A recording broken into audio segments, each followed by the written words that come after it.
my doubts as a therapist and how I was able to overcome them.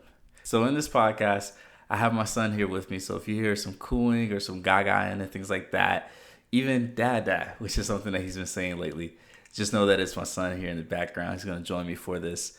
And what I love about having him on some of these episodes, especially the fact that I do them with video, is that I can go back and look at them, and he can go back and look at them 20, 30, 40 years from now and see all the gems that I was sharing, have this new connection with his father in a different capacity, because he'll know me at that time as I am then. He won't be able to get a chance to see me who I was. And this podcast is a great way of allowing him to see who I was back when he was 1 year old, which is what he is now. So with that being said, let's get into the episode. So about a couple of weeks ago, I was in a session with one of my clients, and they asked me a great question. They said, how do you maintain motivation when things around you aren't going well? And I said, that's a great question. And what I told them was that we have to really shift what we see success as. Because when we first start something, or as you're getting something going, as you're starting something, things will not always go the way that you want. And when that happens, how do you still find the motivation to show up?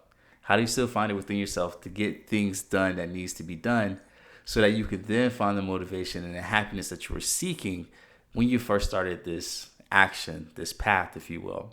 So I gave her some answers, and as I did that, I actually shared the story with them. I wanted to talk to them a little bit about some of my doubts that I've had as a therapist.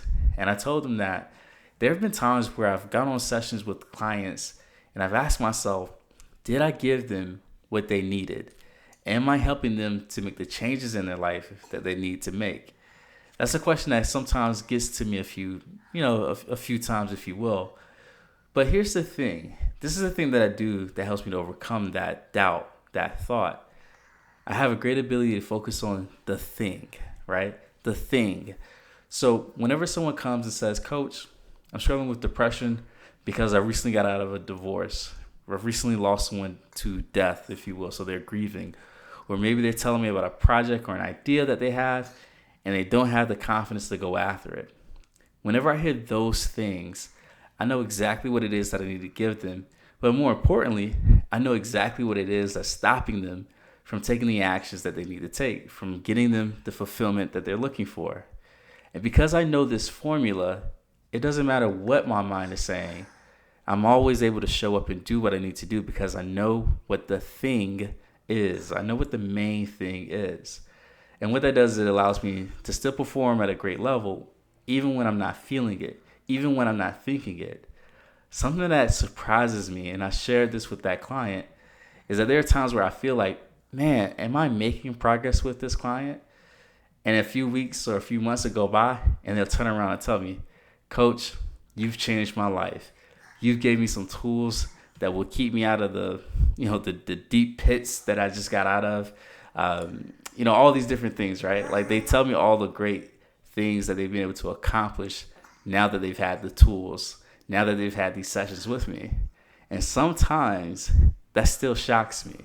Believe it or not, even though I've been doing this for 5 years, sometimes those comments, they shock me, they surprise me a little bit. And I tell my clients, thank you when they share those things. It's always great when someone can just validate and say, thank you, I appreciate the work that you've been doing, all that stuff. I do it for them. I do want to help people. But also there is a deep sense of curiosity within myself in terms of how good can I really get at this skill? How good can I really get at helping people to build their confidence? That's always been something that's been exciting to me. Even last week, I had a new client, and they're telling me their story and everything like that. And I said, man, I can't wait to work with you. And they were like, why? I said, because you're going to give me a challenge, and I love that. And we both had a really nice laugh about that, if you will. And that's going to tie into another point that I want to make later. But this main point that I want to make of how I overcame doubt as a therapist was that I always knew what the thing was. Eventually, it gets to where it's kind of like a math problem. Whenever a client shows up with X, that means that I need to do Y. I need to show them Y, right? It's the same thing for you whenever doubt comes up. When you're doubting yourself, when you're having that fear, I need you to step back from the doubt, step back from the fear, and just ask yourself, what is the thing? What is the thing that I should be doing at this moment, right? If you can get to that answer and step back from all the things that your mind is saying, it'll give you a clear path of what you should be doing next. And this is where I tell people, doubt, it's kind of like fog on a road. And your focus, your mindfulness is really like the headlights that's going to cut through that fog and allow you to drive without getting into a car wreck. Point number 2 that I want to make is that knowledge and the execution of that knowledge is a great way to banish doubt. It's when you have the execution down pat, you get the experience that you need in order to tell you that you can succeed at this task. That's what I love by challenging myself and having my clients challenge themselves as well, is because I know that if they do something hard, they will then develop the belief that they can do hard things. And when you have the belief that you can do hard things, you're able to go from point A to point B quicker than people that are in your same field. And that's assuming you're doing something where there's a lot of competition. But even if there isn't competition, we're competing against ourselves. We're competing against the old versions of who we were. And by being able to see that you can do hard things, it institutes a belief within you that you can now use for the rest of your life. That's the power of these things called beliefs, skill sets, and personal development. And I also love telling people this: doing and knowing are in 2 different stratospheres. Some people think because they know how to change a tire, they can change a tire. Or people think because they know how to run a business, or let's say do a Facebook ad, or whatever the case it may be, it doesn't mean that you know how to do it.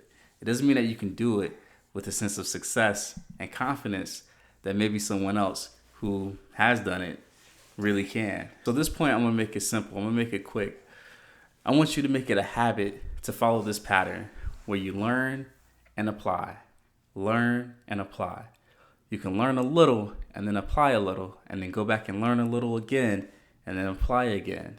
All right? It's kind of like wax on, wax off, if you know from that movie, The Karate Kid, if you will.